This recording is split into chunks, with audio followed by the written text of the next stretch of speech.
Bonjour chers téléspectateurs et bienvenue à ce nouveau numéro du Journal du développement durable. Lors de cette émission, nous allons parler des travaux qui ont eu lieu pendant 10 jours à la faculté de Polytechnique ici à l'université de Kinshasa. Cela fait 10 jours que les experts ont planché sur la réhabilitation des voies navigables, fluviales et ferroviaires.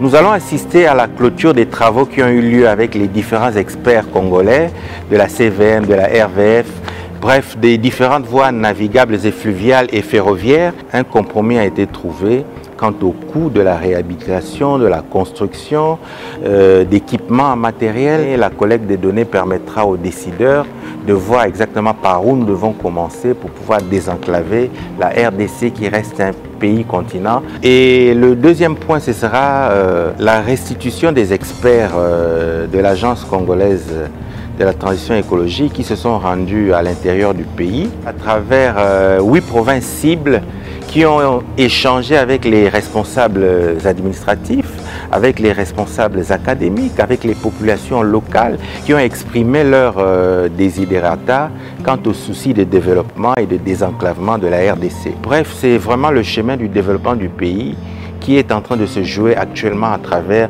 l'Agence congolaise de la transition écologique et de développement durable. Bienvenue chers téléspectateurs à ce numéro du Journal du développement durable. Je vous propose de suivre cet élément.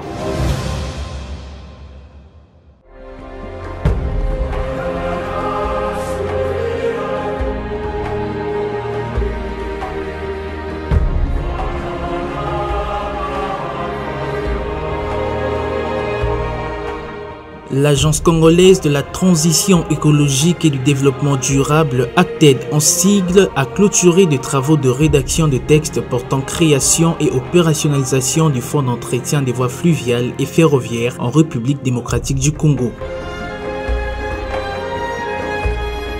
Débuté le 23 novembre, les travaux qui ont connu la participation des experts de l'ACTED, des ministères sectoriels, de la CVM, de la RVF, de la SNCC, de la SCTP, de l'OVDA, de la SFUF, de la FEC, du monde académique et de la société civile ont été clôturés ce mercredi 2 décembre 2020. Le travail qui est sous examen, c'est le toilettage des propositions de textes formulés, notamment la loi, l'arrêté interministériel et le décret du Premier ministre.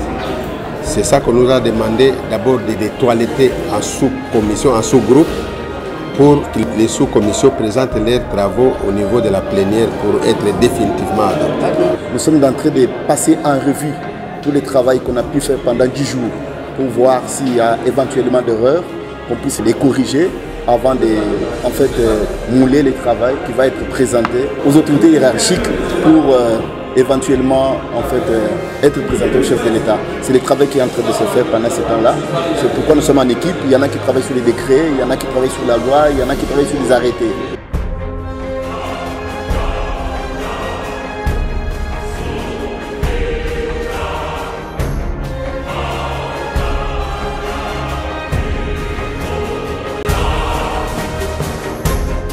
Nous avions lancé il y a quelques jours l'atelier sur la création du Fonds national d'entretien des voies ferroviaires et fluviales. Aujourd'hui, c'est la clôture de ces travaux-là, dont les outputs, c'est-à-dire les résultats obtenus, permettront à son Excellence le Président de la République de prendre l'ordonnance au Premier ministre de signer un décret de création de ce fonds-là parce que, comme vous le savez, la RDC est un pays qui est gâté du point de vue naturel, avec son fleuve et ses affluents.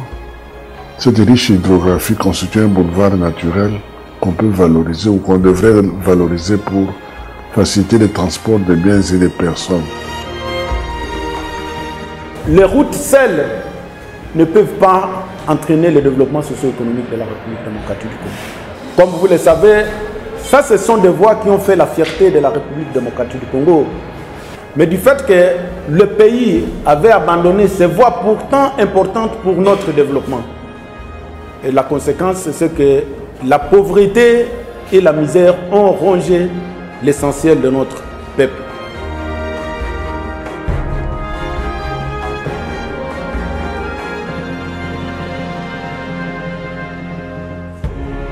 Selon la vision de son Excellence Monsieur le Président de la République Félix-Antoine Tshisekedi Tshilombo, les objectifs du FONEF sont, premièrement, d'appuyer financièrement les structures étatiques chargées de l'entretien des voies navigables et ferroviaires pour l'accomplissement harmonieux de leur mission. Deuxièmement, de contribuer au désenclavement du territoire national en améliorant la fluidité et la compétitivité des échanges commerciaux. Troisièmement, de réduire la pollution due au transport des produits. Et quatrièmement, de pérenniser les acquis des investissements réalisés.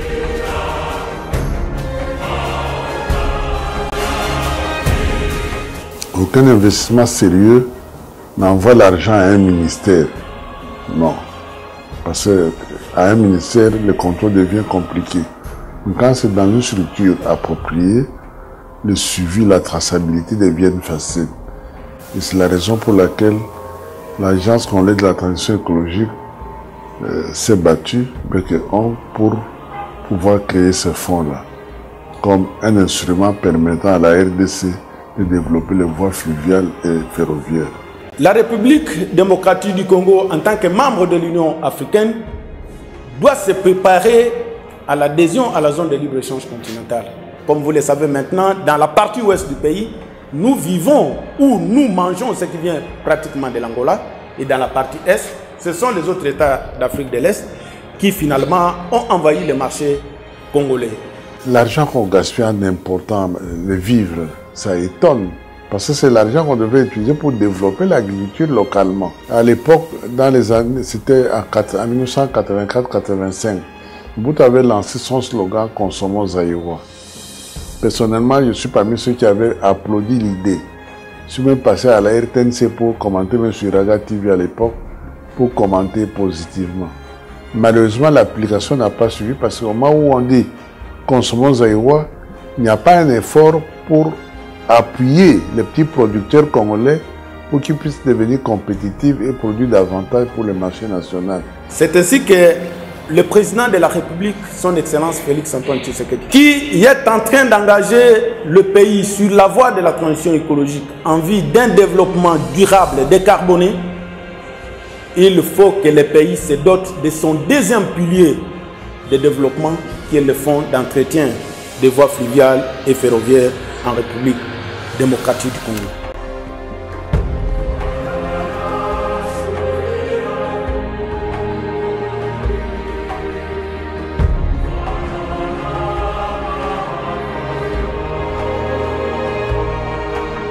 Pendant 10 jours de travaux, les experts ont fait un exercice de taille qui était celui d'identifier les besoins en financement pour l'entretien des voies fluviales et ferroviaires en République démocratique du Congo.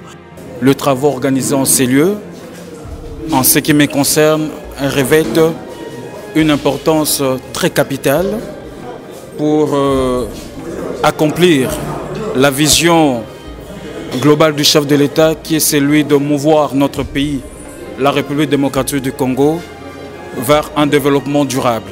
Depuis un temps, un aspect seulement était mis en exergue, celui de route, et on avait négligé, oublié l'aspect vital et important de voies navigables et ferroviaires. Ma joie est grande, pourquoi? Parce que dans la bonne politique des transports, il est dit qu'il faut éradiquer les obstacles de navigation qui empêchent la réalisation du marché intérieur. La chance que nous avons, nous, la RDC, c'est que les voies d'eau sont régulièrement réparties sur toute l'étendue de la République.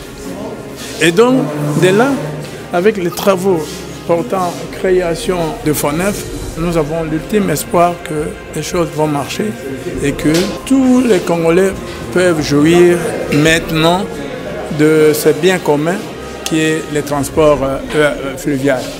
Comme vous le savez, la majeure partie de la population congolaise habite les milieux ruraux. Nous avons pratiquement 75% de la population en milieu rural.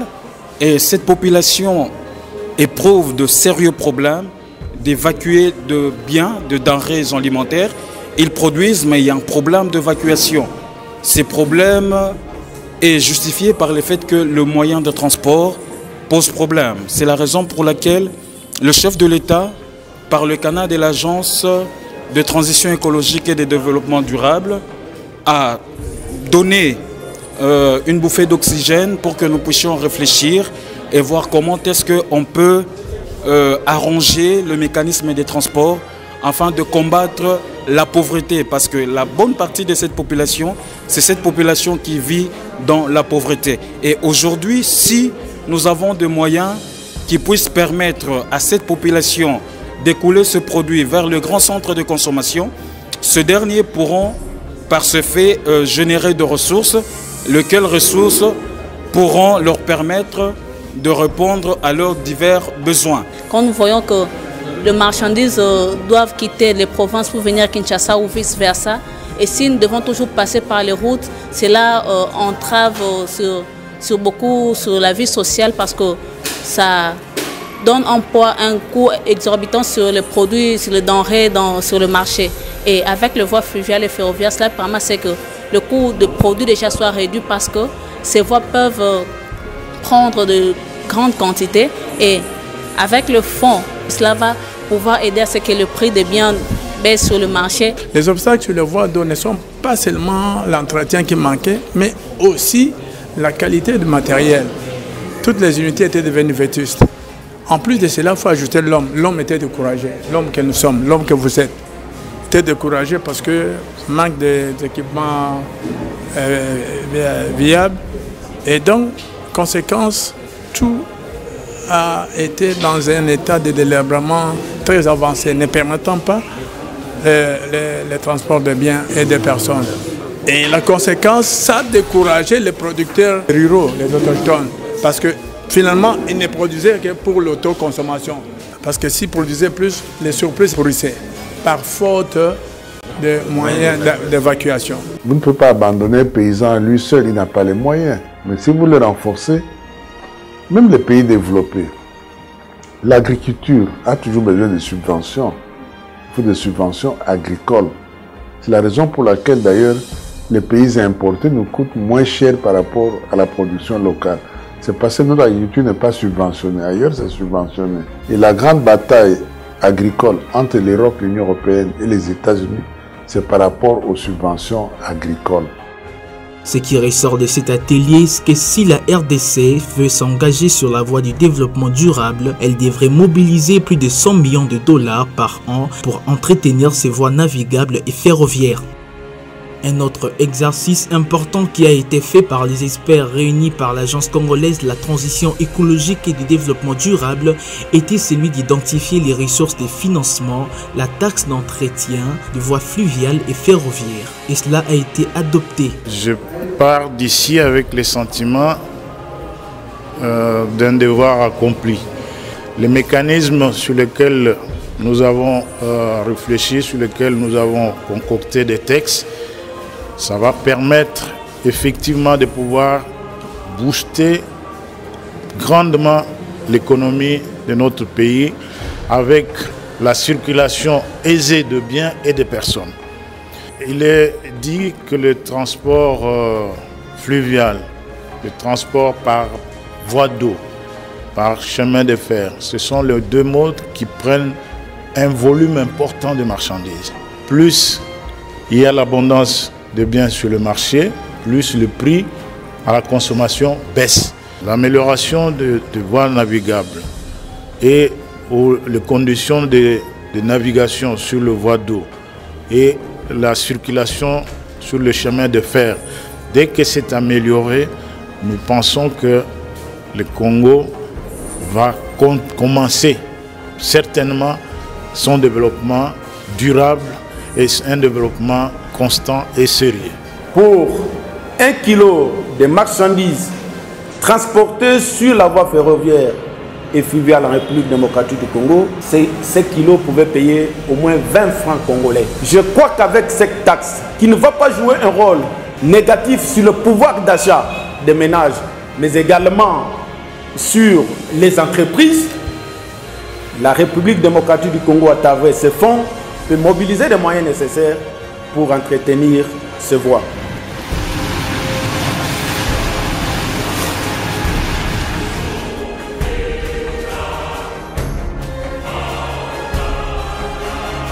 Les 10 de sources des financements retenus par les experts sont: premièrement, la taxe d'entretien des voies navigables; deuxièmement, la taxe d'entretien des voies ferroviaires; troisièmement, la redevance prélevée sur les lubrifiants et les carburants utilisés par les unités flottantes et ferroviaires, notamment l'essence, les gazoles et les gaz de pétrole liquéfiés; quatrièmement, la redevance logistique terrestre; cinquièmement, la redevance de la navigation additionnelle, entre autres du bief maritime; sixièmement, les péages au niveau des accès portuaires et aux infrastructures des chemins de fer; septièmement, le Green Pass à charge du passager sur les voies navigables et ferroviaires; huitièmement, les allocations budgétaires de l'État; neuvièmement, les dons, legs, avances ou emprunts divers; enfin, dixièmement, les contributions de bailleurs de fonds. Nous devons nous-mêmes prendre les choses en main. Si nous voulons avoir des millionnaires, comme le souhaite son Excellence Monsieur le Président de la République, en République démocratique du Congo, qui ont des entreprises qui n'exercent pas seulement leurs activités en République démocratique du Congo, mais dans d'autres pays, des multinationales, eh bien, cela n'est possible que lorsque les infrastructures, comme les routes, les voies d'eau et les voies ferrées sont dans un très bon état. Si nous sommes retrouvés ici, c'est exactement pour régler tous ces problèmes qui ont entravé le développement socio-économique de notre pays. Et en réglant ces problèmes, nous devons nous mettre en tête qu'il faut énormément de sacrifices. Vous avez vu, vous avez été témoin depuis que nous avons commencé. D'autres plans ont été créés dans ce pays. Des fonds ont été créés. Mais allez poser la question au trésor public. Ça a coûté combien à l'État? Mais là, regardez, votre confrère est en train de transpirer très fort. Ça signifie que les conditions ne lui permettaient pas de bien travailler. Mais nous avions été 10 jours là. Et vous savez que nous étions en province, nous sommes venus ici, nous continuons de travailler. Pourquoi? Parce que, dit-on, il n'est des richesses que d'hommes. Lorsque vous pouvez trouver des hommes capables, engagés pour faire avancer quelque chose, eh bien, on n'a pas besoin forcément des millions. Je ne dis pas que nous n'avons pas besoin d'argent, mais je dis qu'on fait d'abord le travail, puis on demande le salaire après. Vous savez, ce sont les idées qui révolutionnent, ce sont les idées qui créent, ce sont les idées qui déplacent les montagnes. Comme on dit, l'existence précède l'essence. Il faut d'abord penser avant de rendre cela réalité. Donc les idées précèdent le concret. Il faut d'abord rêver et traduire ce rêve-là en réalité. Donc pour le moment, hier c'était les rêves de la tête. Par exemple, quand on est de la transition écologique et du développement durable, aujourd'hui, c'est les rêves de FONEF, Fonds national d'entretien des voies ferroviaires et fluviales. Demain, ça sera autre chose. Parce que le pays, pour se développer, a besoin de réformes. Nous sommes pour l'instant satisfaits du travail qui a été fait et nous espérons que nos parlementaires, prenant en compte l'intérêt que suscitent ces projets, mais aussi la mise en place de ces structures qui a une importance capitale pour le développement du Congo dans l'ensemble, parce que quand vous touchez les voies navigables, vous voyez tous les cours d'eau existants. Quand vous touchez les chemins de fer, vous voyez tous les 5000 km de chemins de fer qui existent, bien que les chemins de fer appellent encore à être modernisés, surtout pour le cas des chemins de fer des le fleuve. Mais déjà, les bases sont jetées pour que les choses puissent aller de l'avant. Nous avons discuté, c'était pas facile certes. Il y a eu des échanges qui étaient houleux. Tout simplement, c'était pour que nous puissions dégager une idée constructive, une vérité qui puisse nous permettre de pouvoir élaborer des textes légaux. Et aujourd'hui, nous avons les projets de textes légaux, nous avons le projet de loi, nous avons le projet de décret, le projet de l'arrêté interministériel. Ce qui me touche d'abord, c'est que, les experts qui ont pris part à la confection, à la rédaction, à la conception, sont tous des Congolais. J'ai apprécié ici une sorte de complicité, de symbiose entre les experts académiques et des experts professionnels. Et vous voyez, lorsque l'intelligence, les intelligences se rencontrent et peuvent se hisser à un certain niveau, c'est sûr que le résultat, lui, il est incontestable. Et il s'avère très important que non seulement nous, experts, qui avons réfléchi, qui avons porté ces travaux, mais également le monde scientifique, le monde politique, ces derniers doivent aussi s'intéresser pour que demain nous puissions voir ces projets prendre corps. Nous avons l'habitude de commencer des choses et nous ne les terminons pas. Et je crois que j'ai été clair que dans la nouvelle vision du président de la République, en tant que collaborateur du président de la République, je ne peux pas, je ne me vois pas commencer quelque chose et ne pas arriver au bout. Ça sera saluer l'institution qui nous a fait confiance et l'institution qui croit que nous devons faire les choses pour avancer le pays. Notre système est resté statique depuis l'époque coloniale et donc même nos banques ne sont pas compétitifs, sont incapables de recevoir des fonds importants et surtout sont incapables de favoriser les investissements innovants. La finance innovante au Congo, on ne connaît pas. Et donc nous sommes dans les classiques traditionnels et là, ça ne porte pas les développements. Là, c'est vraiment, sont des ressources d'entretien. Mais nous avons besoin de ressources de développement. Et pour cela, il faut des réformes appropriées pour que nos banques soient capables de recevoir des milliards de dollars. Ce que nous voyons comme voie de communication fluviale et ferroviaire, c'est donc des restes de l'époque coloniale. Et si nous y remettons encore un peu de fonds, un peu d'une autre, je crois que rapidement, le paysanat congolais peut se réveiller et nous pouvons alors parler à ce moment-là de développement durable. Nous sommes derrière les autorités de la République, particulièrement le président de la République, son excellence Félix Tshisekedi Tshilombo, pour avoir créé la TED, et puis en particulier le professeur Jean Minengo Mayulu, Jean Dédier, qui est le coordonnateur adjoint pour l'efficacité et la volonté d'avoir vraiment entré au four et moulin pour que la télé puisse aller vraiment de l'avant. Avec l'impulsion qu'ont donné les animateurs de l'agence, nous sommes en train de cheminer vers une grande première, c'est-à-dire une agence qui crée de l'émulation et qui encourage nous autres les chercheurs à continuer à chercher, encourage les professionnels de croire encore à leur avenir et à leur travail.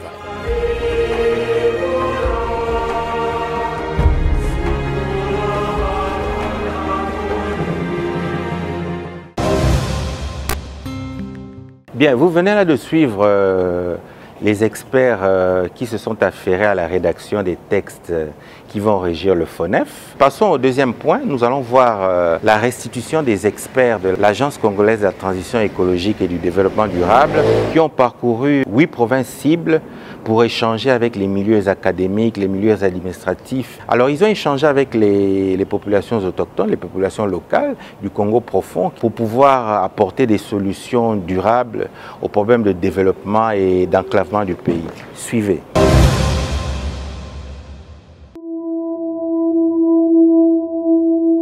L'atelier sur le FONEF a été clôturé par la restitution du rapport de mission des experts qui ont été envoyés sur le terrain dans 8 provinces ciblées de la RDC afin de ramener les informations à la base. Le programme commun dont les experts sont en train de présenter les travaux qui ont été réalisés dans les différentes provinces de la République démocratique du Congo est une réponse claire et objective aux engagements pris par son Excellence Monsieur le Président de la République, chef de l'État Félix Antoine Tshisekedi, devant le peuple. Vous l'avez suivi pendant la campagne électorale. Nous allons réduire l'insécurité alimentaire. Nous allons désenclaver le monde rural. Nous allons faire participer la République démocratique du Congo aux efforts de la communauté internationale dans le cadre de la lutte contre les changements. Tout ça, c'était des engagements pris. Et la mission de l'Agence congolaise de la transition écologique et du développement durable était de transformer tous ces discours en un programme de développement. C'est ça la mission de l'agence. Tout ce que le chef promet dans le secteur qui est le nôtre, nous transformons ce discours en programme et en projet pour apporter des réponses claires. Parce que ça c'est politique, mais il faut aller vers la pratique. C'est ça la mission que l'agence est en train de faire. Nous ne pouvons pas mettre en place ce programme et qu'à la fin il n'y a pas de résultat. Nous ne pouvons pas mettre en place ce programme dans une optique d'opacité des détournements de fonds, des vols, de corruption. Non, ce programme doit être géré avec toute transparence vis-à-vis des partenaires et vis-à-vis des communautés bénéficiaires. Nous avons pu aussi écouter nos amis qui ont eu à faire un travail de terrain. Ils ont été sur des sites qui avaient été choisis comme des sites pilotes. Ils ont été à Kisangani, ils ont été à Mandaka, ils ont été à Lubumbashi, ils ont été dans le Congo central, ils ont été à Kikwit. Bref, vraiment, ce travail de restitution, ce travail d'équipe qui a été fait, donne une vision globale. Si la chose se fait, se matérialise, en tout cas, les années à venir, le Congo va vraiment se relever parce que du point de vue de l'agriculture, les voies ferrées, les voies navigables, c'est le développement du Congo. Le financement dont nous avons besoin devra servir à développer la base. La base, ce n'est pas Kinshasa. Le terrain, c'est à l'intérieur du pays, dans les provinces. On ne peut pas parler du développement de la RDC en s'appuyant à la transformation de la ville de Kinshasa uniquement. Non. Mais il faut aller jusqu'au fin fond du pays, là où la population crée les richesses, mais reste oubliée. C'est là où il faut aller activer pour que la conjugaison ou la synergie de différents efforts au niveau provincial puisse produire la richesse réelle dont le pays a besoin. Si nous avons été ce jour ici, c'est pour la restitution de la mission que nous avons entreprise pour passer le message de ce que l'agence compte réaliser dans les années et les jours qui suivent, c'est-à-dire investir dans un certain nombre des secteurs de développement durable. Vous savez, généralement, les décisions et les projets se montent parfois à Kinshasa sans que l'arrière-pays qui en est bénéficiaire ne puisse s'en approprier.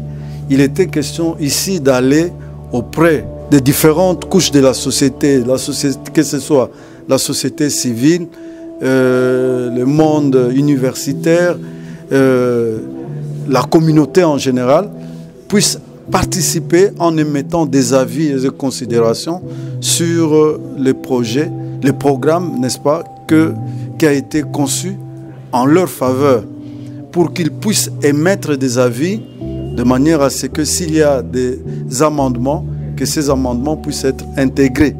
C'est ce qui a été fait. Ceux qui sont partis à Kisangani, ils ont insisté sur le développement de l'industrie du bois. Ils ont donné l'exemple, il est impossible, on est à Kisangani, on est pratiquement dans la forêt, mais les bois, les meubles que nous utilisons sont importés. Et donc si finalement nous développons par exemple l'industrie du bois, on a la possibilité de créer suffisamment d'emplois pour les jeunes. Regardez combien de meubles nous importons chaque jour. Regardez seulement dans des ministères. Est-ce que ces ministères, les structures de l'État sont meublés par des produits pratiquement importés? Si finalement on met l'accent sur la transformation de bois, on aura finalement assez de moyens déjà pour réduire la pauvreté et le chômage. S'agissant de l'agriculture, l'agro-industrie, pratiquement toutes les provinces ont insisté sur l'installation des unités de transformation à travers différents territoires. Parce que là, si on a la possibilité de transformer, ne fût-ce de mettre la tomate que nous produisons produire de purée de tomates, et ça aiderait, si on réussit finalement à créer de petites zones agro-industrielles au travers tous les territoires, ça donnerait suffisamment la possibilité à la RDC de réduire ses importations en produits alimentaires, parce qu'ici, je rappelle, les importations de la RDC en produits alimentaires avoisinent 1,5 milliard de dollars. Donc, quand des fois nous parlons du taux de change, de la pression sur le taux de change, c'est effectivement parce que nous avons chaque année d'énormes sommes de dollars qui doivent être mobilisés pour juste les manger que nous pouvons finalement produire en mettant des unités de transformation ici au pays. Les agriculteurs européens reçoivent des subventions pour compenser les manques à gagner. De cette façon-là, ils ne tombent pas dans la pauvreté parce qu'ils ont un appui étatique ou transétatique, parce que pour eux, c'est une politique agricole commune, PAC, la PAC européenne, politique agricole commune pour tous les pays de l'Union européenne. Et les agriculteurs sont recensés. C'est une profession. Chez nous, d'ailleurs, quand tu demandes à un paysan, tu travailles ou non, je suis chômeur. Mais tu n'es pas chômeur, tu es en train de cultiver. Donc il faut que les gens comprennent que travailler, ce n'est pas seulement dépendre d'un patron. Mais travailler peut signifier être soi-même son propre patron. Et en ce moment-là, si on organise les paysans en coopérative, on peut les soutenir facilement. Le secteur agricole, j'ai toujours considéré comme un secteur social. C'est pourquoi vous voyez tous ceux qui viennent ici chercher l'argent, ils ne sont pas dans l'agriculture.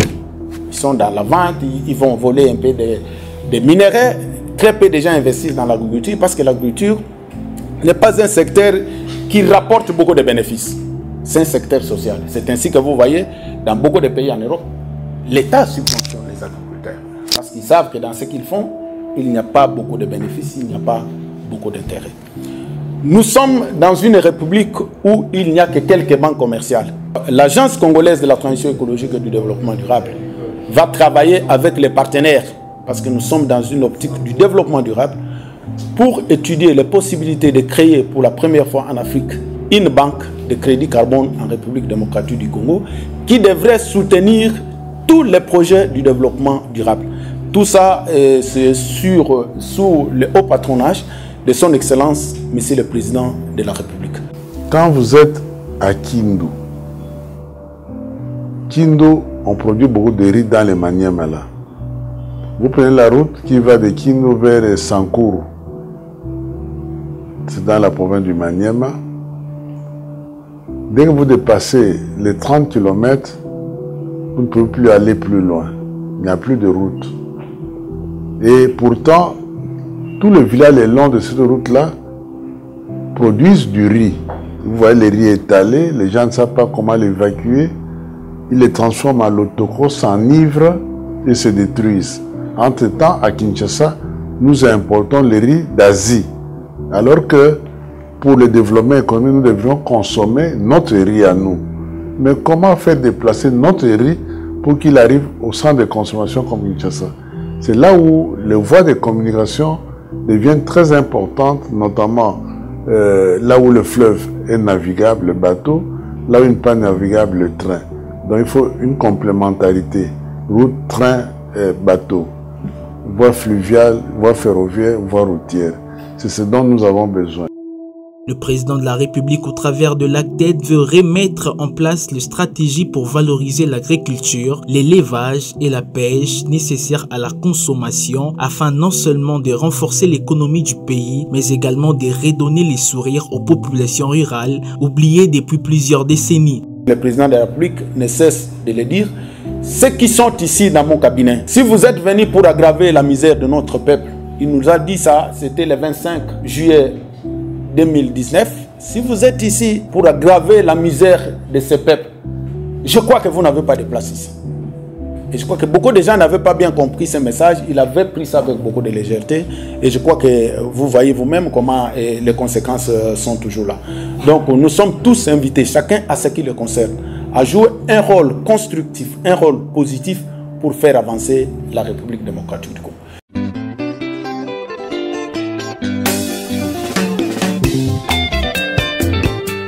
L'Agence congolaise de la transition écologique et du développement durable vient de franchir une étape importante, mais d'autres étapes cruciales sont également attendues. Après la rédaction de ces textes portant création, organisation et fonctionnement du Fonds d'entretien des voies fluviales et ferroviaires en RDC, l'obligation politique, économique, intellectuelle et sociale s'impose. Les drafts des propositions des textes devront être présentés à l'administration publique. Pour le président de la République Félix-Antoine Tshisekedi Tshilombo, les développements de la RDC doivent passer par la modernisation de ses infrastructures. Et dans ces lots, les voies navigables et ferroviaires occupent une place de choix dans le contexte actuel de développement durable et de la mise en œuvre de la zone de libre-échange continentale.